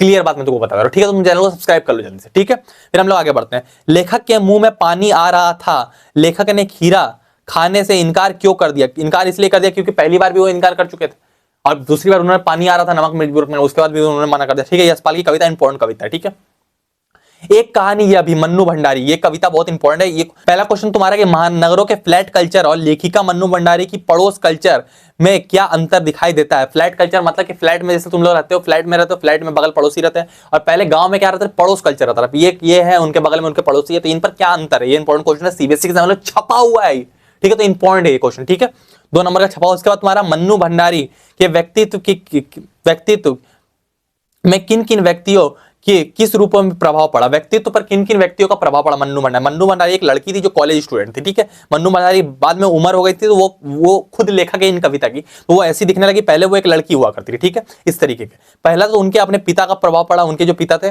और उनका शीला अग्रवाल जो उनकी जो स्कूल के हेडमास्टर थी, उनका ही प्रभाव पड़ा। ठीक है, तो ये 2 जन का प्रभाव पड़ा, जो हिंदी में उनकी हेडमास्टर थी उनका प्रभाव पड़ा, तो 2 जन का प्रभाव पड़ा, उनका शीला अग्रवाल जी ये, और इनका क्या है, एक पिता का इनका प्रभाव पड़ा। ठीक है, 2 जन का प्रभाव पड़ा। ठीक है, उसके बाद तुम्हारा क्या है, इस आत्मकथन लेखिका के पिता की रसोई को भटियार खाना कहकर क्यों भाई साहब बहुत इंपॉर्टेंट, भाई बोर्ड में आने वाला क्वेश्चन तुम लिख के ले लो, बोर्ड में आता है ये क्वेश्चन, बार बार बोर्ड में छपता है क्वेश्चन, मैं तो पहले क्लियर कर दूं। रसोई को भटियार खाना क्यों कहा? उनके पिताजी का कहना था, उनके पिताजी थोड़ा चिड़चिड़े स्वभाव के थे, जो तुम्हारे मन्नू भंडारी के पिताजी थे, तो उन्होंने रसोई को भटियार खाना कहते थे। भटियार खाना का मतलब कि लड़कियों जब पढ़ने की लिखने की उम्र में जब रसोई में खाना बनाती है, तो वो अपनी जो प्रतिभा रहती है उनको भट्टी में झोंक देती है, इसलिए वो रसोई को भटियार खाना, मतलब वो जब वो खाना बनाने लगेगी तो उनकी जो प्रतिभा है, जो उनकी सारी चीजें करने की, कोई पायलट बनता है, कोई डॉक्टर बनता है, तो जो प्रतिभा को भट्टी में झोंकने मानते रहे, मतलब कि इसलिए खाना बनाना उनको बिल्कुल पसंद नहीं था, कोई लड़की खाना बनाए घर में, ये इंपॉर्टेंट चीज होती है। बहुत हद तक सही भी था उनके हिसाब से ये। ठीक है, तो उस समय की बात है, इसलिए रसोई को भटियार खाना बार बार बोर्ड में आता है क्वेश्चन, सीबीएसई का फेवरेट क्वेश्चन, मैं तो पहले बता दूं। उसके बाद तुम्हारा क्या है, वह कौन सी घटना थी जिसे सुनकर लेखिका मन्नू भंडारी ने अपनी आंखों पर विश्वास नहीं हो रहा था? इंपॉर्टेंट क्वेश्चन है एनसीईआरटी का। ठीक है, उसके बाद तुम्हारा क्या है, मन्नू भंडारी के पिता से वैचारिक टक्कर को अपने शब्दों में लिखे। भाई साहब मन्नू भंडारी के पिता से क्वेश्चन बार बार बोर्ड में आता है, मैं तो पहले बता दूं, मन्नू भंडारी के पिता से क्वेश्चन बार बार बोर्ड में आता है। अगर इससे क्वेश्चन आएगा एक कहानी या से या भी, मतलब एक कहानी या भी से इससे क्वेश्चन अगर आता है, तो मन्नू भंडारी के पिताजी से क्वेश्चन बार बार आता है। क्लियर बात, किसी भी तरीके से क्वेश्चन आएगा, तो ये इंपॉर्टेंट क्वेश्चन है। ठीक है, उसका तुम्हारे एक कहानी यह भी के आधार पर स्वतंत्रता आंदोलन की आखिरी चरण की दृश्य के वर्णन की, ये भी क्वेश्चन इंपॉर्टेंट है तुम्हारा। उसके बाद अंतिम दिनों में मन्नू भंडारी के पिता का स्वभाव शक्की क्यों हो गया? देखो फिर पिता से क्वेश्चन, तो ये जो सीबीएसई है उनके पिता पर बहुत फोकस रहता है उनका, तो तुम देख के रखना। कोई भी बोर्ड, सीबीएसई की सिर्फ मैं बात करना नहीं कर रहा, कोई बोर्ड इनके पिताजी से इस चैप्टर से क्वेश्चन आता है, सीबीएसई में तो डायरेक्ट आता है, क्लियर वाली बात मैं तो पहले क्लियर कर दूं, ठीक है। उसका तुम्हारा क्या है, एक कहानी यह भी के आधार पर मन्नू भंडारी के पिताजी की सकारात्मक और नकारात्मक गुणों का के बारे में बताया। सकारात्मक गुण, नकारात्मक, उनके कुछ सकारात्मक गुण भी थे कि कभी कभी तारीफ भी कर देते। ऐसे क्या करते थे, वो राजनीति वाले व्यक्ति थे, बहुत सारे लोगों को घर में बुला देते थे, दिन भर राजनीति करते रहते थे, ये हो गया वो हो गया वगैरह वगैरह, तो ये सारी चीजें वो करते रहते थे घर में। तो इनके 2-3 गुण बताने, मन्नू भंडारी के पिता से क्वेश्चन आता है बार बार, ठीक है, इंपॉर्टेंट क्वेश्चन है, ठीक है। ये तुम्हारे मन्नू भंडारी, ये लड़की थी, ये शीला अग्रवाल उनकी जो थी स्कूल में थी, और ये इनके पिताजी थे जो हमेशा परेशान होते रहते, क्लियर बात। और ये भी मन्नू भंडारी जो अभी की उम्र की हो गई है, मतलब उनकी उम्र हो गई, उन्होंने इस कविता को लिखा है, ठीक है, यहाँ तक क्लियर। उसके बाद हम लोग नेक्स्ट चैप्टर में आते हैं, नौबते खाने में ही बात है। यह भी क्वेश्चन बिस्मिल्लाह खां वाला क्वेश्चन बहुत इंपॉर्टेंट चैप्टर है, मतलब पहले बार बोर्ड में बार बार छपता है, ठीक है। तुम्हारा क्या, मंगल ध्वनि का क्या अभिप्राय है, बिस्मिल्लाह खां शहनाई को मंगल ध्वनि का नायक क्यों कहा गया। भाई साहब छप गया ये प्री बोर्ड के पेपर में, तुम्हारे छप गया ये क्वेश्चन, बहुत इंपॉर्टेंट क्वेश्चन है ये तुम्हारा, छप गया प्री बोर्ड में, लिख के ले लो तुम, छप गया ये क्वेश्चन, बहुत ज्यादा इंपॉर्टेंट तुम्हारा, 2 नंबर का तुम्हारा छप गया। क्यों, क्योंकि तुम्हारा ये क्वेश्चन बिस्मिल्लाह खां से क्वेश्चन बार बार छपता है तुम्हारे प्री बोर्ड में, और ये मंगल ध्वनि ना भाई बार बार आता है, मैं तुमको कितनी बार बता रहा हूं, बार बार क्वेश्चन छपता है इससे, मैं तो ऐसे ही जोड़ नहीं दे रहा तुमको, क्लियर बात। तुम्हारा क्या है, तुम्हारा सबसे पहले इसका आंसर तुम देख लो, ये आंसर है मैं तुमको बता दे रहा हूं, क्योंकि अवधि में पारंपरिक लोकगीत एवं चैती में शहनाई का उल्लेख है।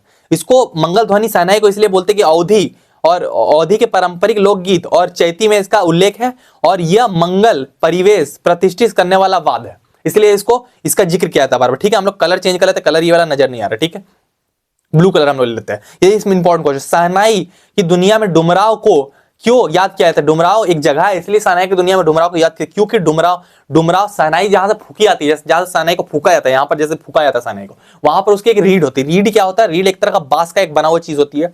रीड क्या होता है, वो डुमराव में ही पाई जाती है। देखो रीड के सहारे शहनाई को फूका जाता है, ठीक है। डुमराव में वो सोन नदी के किनारे पाई जाती है, ये रीड होती है इस तरीके, जो सोन नदी के किनारे पाई जाती है। ये इंपॉर्टेंट चीज तुम्हारा, इससे शहनाई बनती है, इसलिए डुमराव का याद किया जाता है। ये बिस्मिल्लाह खां भी डुमराव से थे, ये जो बिस्मिल्लाह खां थे, ठीक है, ये डुमराव से थे, और ये बहुत अच्छे इंसान थे, हमेशा शहनाई मतलब उनको मतलब हमेशा वो प्रैक्टिस करते रहते शहनाई बजाने की, हमेशा वो रियाज करते रहते, ठीक है। बालाजी के पुराने मंदिर के पास वो रियाज किया करते रहते शहनाई का। ये बिस्मिल्लाह खां जो तुम्हें दिख रहा है, ठीक है, इंपॉर्टेंट क्वेश्चन है, ठीक है। उसके बाद तुम्हारा नेक्स्ट क्वेश्चन, सुशीर वादों से क्या अभिप्राय है। शहनाई को सुशीर वादों का साक की अवधि क्यों देखो। सुशीर वाद मतलब फूक के बजाने वाला, जैसे बाजा हो गया, बांसुरी हो गई, कोई भी चीज जो सिर्फ शहनाई होगी, फूक के बजाने वाली जो भी चीज होती है उसको सुशीर वाद बोलता है। शहनाई को उसके तुम्हारे सुशीर वादों का सा इसलिए बोला गया क्योंकि वो ये जो तुम्हारा अवधि मंगल ध्वनि बजाने वाला वाद है, मतलब शादी वगैरह में शहनाई बजाई जाती है, इसलिए तुम इसको राजा बताया गया, ठीक है, क्लियर बात तुम्हारा।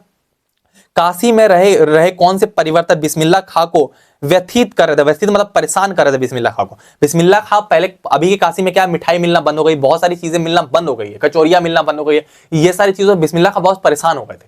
जो बाद में बिस्मिल्लाह खां जब आ रहे थे काशी गए तो वो बहुत परिवर्तित हो गया, तो बिस्मिल्लाह खां बहुत परेशान हो गए थे, काशी तो पूरा बदल गया, पहले काशी अलग थी, ठीक है, इंपॉर्टेंट क्वेश्चन है। उसका हम लोग आते हैं नेक्स्ट, बिस्मिल्लाह खां के जीवन की किन घटनाओं और व्यक्तियों का उल्लेख जिनकी उन्हें संगीत को साधना में सुनने में समृद्धि किया। पहली तो 2 बहनें थी तुम्हारा, एक तुम्हारी बहन रसूलन बाई और बतूलन बाई, ये दोनों क्या गायिका बहनें थी, दोनों गाना गाती थी, गायिका बहनें, बहुत अंदर की डेप्थ की बात बता रहा हूँ, बोर्ड में आता है, बोर्ड का ये का है, क्लियर बात, कुछ नहीं मिलता इन पर क्वेश्चन सीबीएसई देता है। ये दोनों गायिका बहनें थी, जब बिस्मिल्लाह खां जब रियाज करने जाते थे मंदिर में, तो ये इनके घर के रास्ते से उजर कर जाते थे, क्योंकि गाना गाते रहते, दोनों गायिका बहनें थी, उनको गाने से बहुत लगाव था बिस्मिल्लाह खान जी को, तो उनको गाने से बहुत लगाव था और उनकी गाने को सुन के वो जाते थे डेली करके, तो इसलिए इंपॉर्टेंट क्वेश्चन है। पहले इनका प्रभाव पड़ा, उसके बाद उनके दादा परदादा सब संगीतकार शहनाई वादक थे, उनके मामू भी शहनाई वादक थे, तो ये सारी चीजें इंपॉर्टेंट थी, तो इसलिए उन पर फर्क पड़ा। काशी और बिस्मिल्लाह खां एक दूसरे के पूरक है, स्पष्ट कीजिए, इस एक दूसरे के पूरक है, बिल्कुल सही बात है, एक दूसरे के पूरक है, क्योंकि काशी में जो मंदिर थी वहां पर वो रियाज करते थे, सारी चीजें करते रहे। आज काशी भी बिस्मिल्लाह खां के नाम से बहुत ज्यादा तरह से जानी जाती है, वो जो शहनाई बजाते थे उनके लेवल की शहनाई कोई नहीं बजाता, ठीक है, इतनी चीजें इंपॉर्टेंट है तुम्हारा।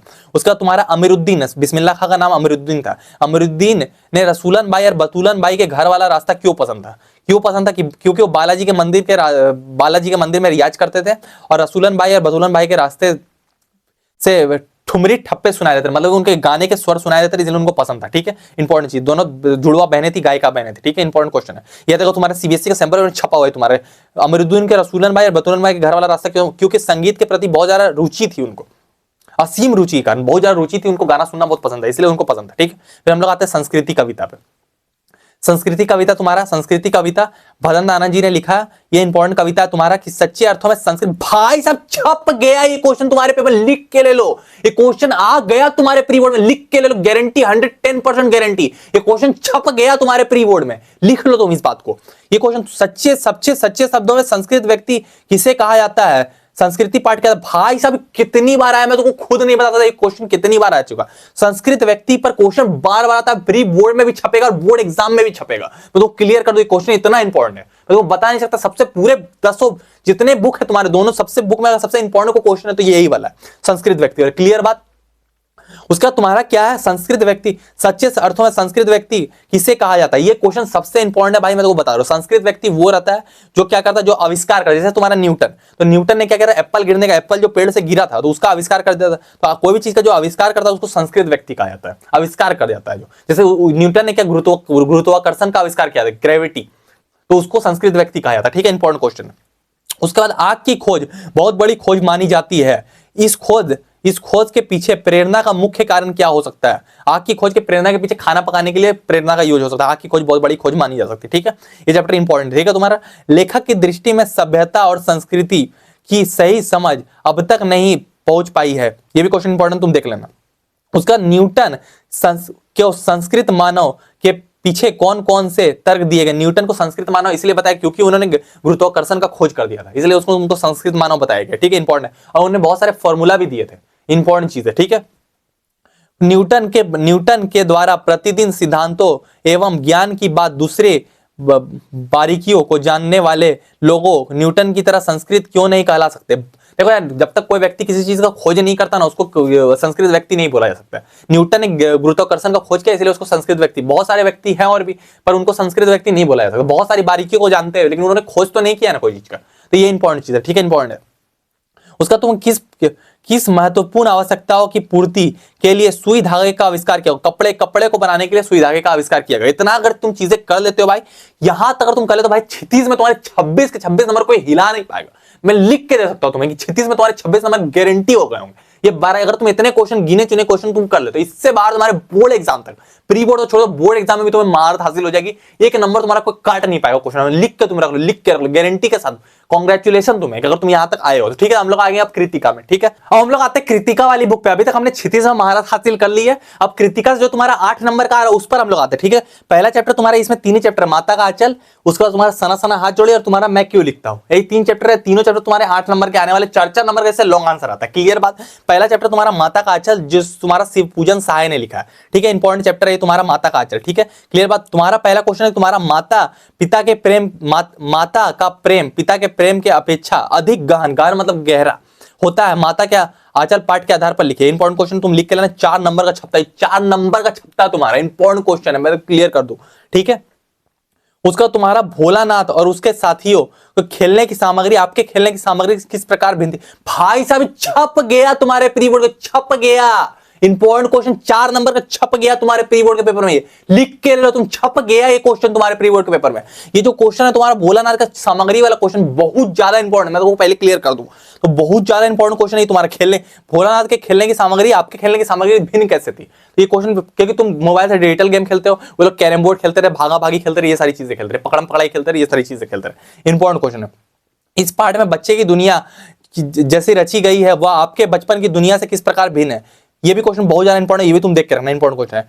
ठीक है, तुम्हारा बच्चे के माता पिता के प्रति अपने प्रेम को कैसे अभिव्यक्त किया, ये भी क्वेश्चन इंपॉर्टेंट है, तुम्हारा 4 नंबर का आता है। उसका तुम भोलानाथ अपने साथियों को देखकर सिसकना क्यों भूल जाता था। भोलानाथ का नाम ताकेश्वर नाथ भी था। ठीक है, इंपॉर्टेंट क्वेश्चन है। ये जो तुम्हारा शिव पूजन साय ने लिखा है, ये अपने बचपन के ही नाम बता रहे हैं। ये शिव पूजन साय का बचपन का नाम भोलानाथ था और उनका नाम भोलानाथ का नाम ही ताकेश्वर नाथ भी था। ठीक है, इंपॉर्टेंट क्वेश्चन है, ये भी तुम देख के रखना। ठीक है, उसके बाद तुम ये सब चीजें तुम लिखोगे टीचर पर अच्छा इंप्रेशन जमता है। ठीक है, क्लियर बात। उसका नेक्स्ट क्वेश्चन तुम्हारा बच्चे का अपने पिता से अधिक जुड़ाव था, फिर भी विपदा के वक्त वह अपनी पिता के पास ना जाकर माता के पास आता है, कि माता के पास शरण लेता है, क्यों। इंपॉर्टेंट क्वेश्चन है, ये भी तुम देख के रखना, इंपॉर्टेंट क्वेश्चन है, हर चीज में माता का शरण लेता है। ठीक है, उसका नेक्स्ट क्वेश्चन तुम्हारा माता के अटल के पाठ में 30 दशक के ग्रामीण संस्कृति का चित्रण है, आज की ग्रामीण संस्कृति से किस प्रकार अलग है। ये भी क्वेश्चन इंपॉर्टेंट है, बार बार बोर्ड में आता है। ठीक है, उसका तुम्हारा माता के आंचल में जो सुकून मिलता है वो और कथन के आधार पर उदाहरण के सहित स्पष्ट कीजिए। ये भी क्वेश्चन इंपॉर्टेंट है भाई, बोर्ड एग्जाम में आया क्वेश्चन 4 नंबर का आता है, ठीक है।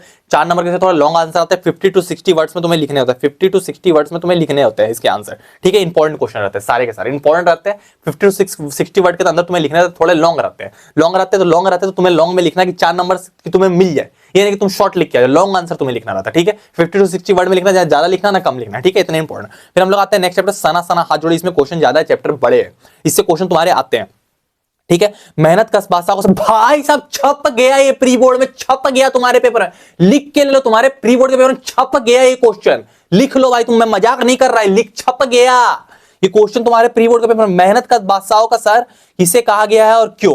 भाई साहब ये क्वेश्चन बहुत इंपॉर्टेंट है, गंतों को कहा गया मेहनत का बादशाह का सर। ये कितनी बार बोर्ड में आया ना, मुझे 5 साल का एक्सपीरियंस याद भी नहीं आ रहा है, कितनी बार ये बोर्ड में आया, कितनी बार, मुझे 5 साल का एक्सपीरियंस है, कितनी बार ये बोर्ड में आया मुझे खुद नहीं पता, इतनी बार ये बोर्ड में आ चुका है। ये क्वेश्चन इतना इंपॉर्टेंट है, मैं तुमको पहले ही बता दूं। उसका तुम्हारा क्या है, पर्वतीय क्षेत्रों में बढ़ती मानवीय गतिविधियां में के दुष्प्रभाव क्या है, पाठ के आधार पर उल्लेख कीजिए। ये भी क्वेश्चन इंपॉर्टेंट तुम्हारा बोर्ड में आया हुआ क्वेश्चन है। उसके बाद इस यात्रा में विद्वत लेखिका ने हिमालय को किन किन रूपों में चित्रण खींचा है और उन्हें अपने शब्दों में लिखे। ये भी कौन, हिमालय उन्हें बदलता हुआ नजर आया, कामनीय लगा, बहुत अद्भुत लगा हिमालय उन्हें, तो ये क्वेश्चन इंपॉर्टेंट तुम्हारा, ठीक है। फिर नेक्स्ट क्वेश्चन तुम्हारा है कि लॉक स्टॉक घूमते हुए चक्र को देखकर लेखिका को पूरे भारत की आत्मा क्यों दिखाई दी। लॉक स्टॉक में जो चक्र घूम रहा था ना, उसमें क्या है कि तुम्हारी कोई भी उसको देखने से तुम्हारी क्या है ना कि सारी पाप धुल जाते थे, इसलिए लेखिका को पूरी भारत की आत्मा उसमें नजर आई, ठीक है। इंपॉर्टेंट क्वेश्चन है ये तुम्हारा। जीतेन नार्गे गाइड की भूमिका के बारे में विचार करते हुए लिखिए कि वो कुशल गाइड था, उसमें कुशल गाइड के क्या क्या गुण। कोई भी कहीं तुम घूमने आते एक गाइड रहता है कि हाँ सर ये देखिए, ये हमारा लॉक स्टॉक है, ये तुम्हारा युमथांग है, ये गंतोक है, इससे ये इतना दूर है, तो वो गाइड रहता है, वो कुछ पैसे लेता है और उसके बदले गाइडिंग करता है। यहाँ गाइड हमारा जीतेन नार्गे था, ठीक है, इंपॉर्टेंट है। तो कैसे कैसे गाइड के गुण थे तुम्हें बताना है, ठीक है, इंपॉर्टेंट क्वेश्चन है। उसके बाद तुम्हारा क्या है कि झिलमिलाते सितारों में नहाया हुआ गंतोक लेखिका को किस तरह सम्मोहित करा था। इंपॉर्टेंट क्वेश्चन, तुम देख लेना, सीबीएसई एनसीईआरटी क्वेश्चन है। फिर नेक्स्ट क्वेश्चन तुम्हारा कभी श्वेत तो कभी रंगीन पताकाओं का फहराना किन किन अलग अवश्य की ओर संकेत करता है। श्वेत पताकाएं कभी भी होती है तो श्वेत सादी जो पताकाएं रहती है, व्हाइट कलर की जो रहती है, वो शांति का प्रतीक है या किसी की मृत्यु का प्रतीक होता है। जो रंगीन पताकाएं जो कलरफुल रहती है, झंडिया पताकाएं मतलब झंडिया, जो रंगीन पताकाएं रहती है वो क्या है कि तुम्हारा इसका प्रतीक, कोई नए काम की शुरुआत का प्रतीक होती है, ठीक है। तो इस तरीके से तुम्हारा जो ये तुम्हारा युमथांग में जो था ना, तुम्हारा युमथांग में तुम्हारी पताकाएं लगी हुई थी, गंतोक से 149 किलोमीटर दूर पर युमथांग में सारी पताकाएं लगी हुई थी। इंपॉर्टेंट क्वेश्चन है तुम्हारा, ठीक है। उसके बाद हमारा नेक्स्ट क्वेश्चन, प्रकृति के उस अनंत और विराट स्वरूप को देखकर लेखिका का मन को क्या अनुभूति होती है। ये क्वेश्चन इंपॉर्टेंट है। प्रकृति के सौंदर्य के अलौकिक आनंद में डूबी लेखिका को कौन कौन सी दृश्य झंझोर देते हैं। झंझोर इसलिए देते हैं जब वो पहाड़ी से जा रही थी तब वो देख रही थी कि कुछ महिलाएं पत्थर तोड़ रही, बच्चों को अपने कंधे पर ला के पत्थर तोड़ रही है। वो लेखिका जो मधु काकरिया जी थी, इनका फोटो भी तुम देख सकते हो, इनके दिल को झंझोर देती है वो चीजें। घूमने गई थी पर वो दिल को झंझोर, वो पत्थर तोड़ रही थी वहां पर, तो ये चीजें इंपॉर्टेंट है, पहाड़ पर बच्चों को कंधे में लाद के, ठीक है, इंपॉर्टेंट क्वेश्चन है।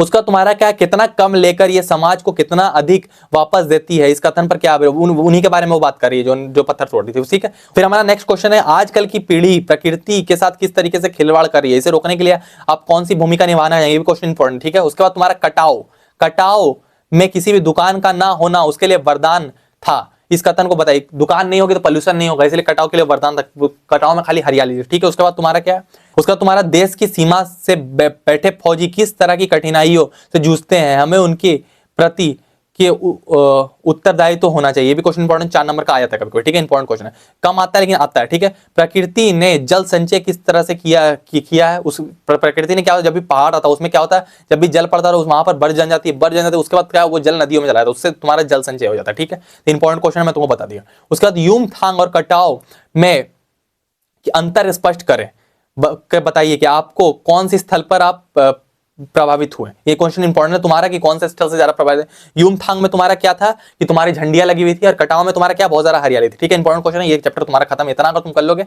इसमें महारत हासिल होगी तुम्हें। उसका तुम्हारा क्या है, मैं क्यों लिखता हूं, ये तुम आगे इन्हें लिखा है, इसको मैं क्यों लिखता हूं, ये चैप्टर इंपॉर्टेंट है तुम्हारा, इससे तुम्हारा 4 नंबर का क्वेश्चन आता है, ठीक है। मैं क्यों लिखता हूं, इसका उत्तर देते हुए लेखक क्या कारण बताइए, क्वेश्चन इंपॉर्टेंट 4 नंबर का आता है, क्लियर बात। उसका नेक्स्ट क्वेश्चन तुम्हारा, लेखक के अनुसार प्रत्यक्ष की अपेक्षा की अनुभूति उनके लेखन में कहीं अधिक मदद करती है और क्यों, ये भी क्वेश्चन इंपॉर्टेंट तुम देख लेना। उसका तुम्हारा क्या, अगे ने अपने आप को हिरोशिमा में विस्फोट का भोक्ता अब और कहां से महसूस किया, ये भी क्वेश्चन इंपॉर्टेंट, तुम देख लेना। हिरोशिमा से रिलेटेड क्वेश्चन इसमें आता है, जो जापान में हिरोशिमा का परमाणु हमला हुआ था उससे रिलेटेड क्वेश्चन इस चैप्टर से बनते हैं। मैं तो पहले क्लियर करूं, बोर्ड में बनते हैं। इसमें मैं तो पहले क्लियर कर दूं, ये बोर्ड में पहले नहीं आता था पर अब आ रहा। पहले जॉर्ज पंचम की नाक आती थी, पर ये चैप्टर अब नया नया आने लगा है और इसमें हिरोशिमा से क्वेश्चन बनते हैं। 5 साल का एक्सपीरियंस तुमको मैं बता रहा हूं, ठीक है, क्लियर बात। उसके बाद तुम्हारा क्या है, लेखक कौन सी बात लिखने के लिए प्रेरित करती है, लेखक को कौन सी बात लिखने के लिए प्रेरित करती है, ये भी क्वेश्चन इंपॉर्टेंट है। उसके बाद किसी रचना की प्रेरणा स्रोत दूसरे को कुछ भी रचने के लिए किस तरह प्रेरित कर सकता है, ये भी क्वेश्चन इंपॉर्टेंट 4 नंबर का छपता है, ठीक है। उसके बाद तुम्हारा हिरोशिमा, देखो ये क्वेश्चन इंपॉर्टेंट है। हिरोशिमा की घटना में विज्ञान की भयानकता का दुष्प्रयोग है, ठीक है, विज्ञान की भयानकता का दुष्प्रयोग है। आपकी दृष्टि में विज्ञान की दुष्प्रयोग कहां कहां और किस तरह हो रहा है, ठीक है, भी क्वेश्चन इंपॉर्टेंट है। उसके बाद फिर तुम्हारा हिरोशिमा से क्वेश्चन देख लो, बार बार आता है बोर्ड एग्जाम में। हिरोशिमा पर लेखक को क्या महसूस हुआ, हिरोशिमा की घटना की पूरी मानव जाति के लिए सबक बन चुकी है, ये भी 4 नंबर का क्वेश्चन तुम्हारा। इतना अगर तुम कर लोगे यार, तुम्हें हिंदी में ना महारत हासिल हो जाएगी, मैं तो गारंटी दे रहा हूं। 8 नंबर तुम्हारे वहां के पक्के, तुम्हारे लिटरेचर के पूरे 40 मार्क्स पक्के, जो 34 मार्क्स का तुम्हारा आ रहा है, और ग्रामर सेक्शन में तुम्हें करवाऊं। इतना अगर तुम कर लोगे भाई, हिंदी में तुम्हें महारत हासिल हो जाएगी, गारंटी वाली मैं तुमको बात बताऊं। यहां तक तुम्हारा आ गए हो भाई, तो तुम्हें कांग्रेचुलेशन, तुम्हें बहुत बहुत कांग्रेचुलेशन, तुम्हें हिंदी में एकदम टॉपर बने वाले। 34 मार्क्स तुम्हारे एकदम हिंदी में पक्के होने वाले। 80 में 80 तुम्हारे हिंदी में कोई हिला नहीं पाएगा, इस बात की गारंटी दे सकता हूं मैं तुम्हें। अगर तुम इतना कर लेते हो, मैं तुम्हें लिख के दे सकता हूं ये बात, ठीक है। तुम्हारे 80 में 80 हिंदी में पक्के होने वाले हैं, अगर तुम इतना कर लेते हो, यहाँ की चीजें तुम कर लेते हो। ग्रामर सेक्शन में मैं लिख कर दूंगा, तुम्हें टेंशन बिल्कुल लेना नहीं है। और तुम्हें इंग्लिश वाली वीडियो देखना, इंग्लिश पेपर लिख देखना, तुम यहाँ पर क्लिक करके देख सकते हो, इसमें इंग्लिश का पेपर पूरी तरह से लिख है। मिलते हैं हम लोग किसी और वीडियो में, टाटा।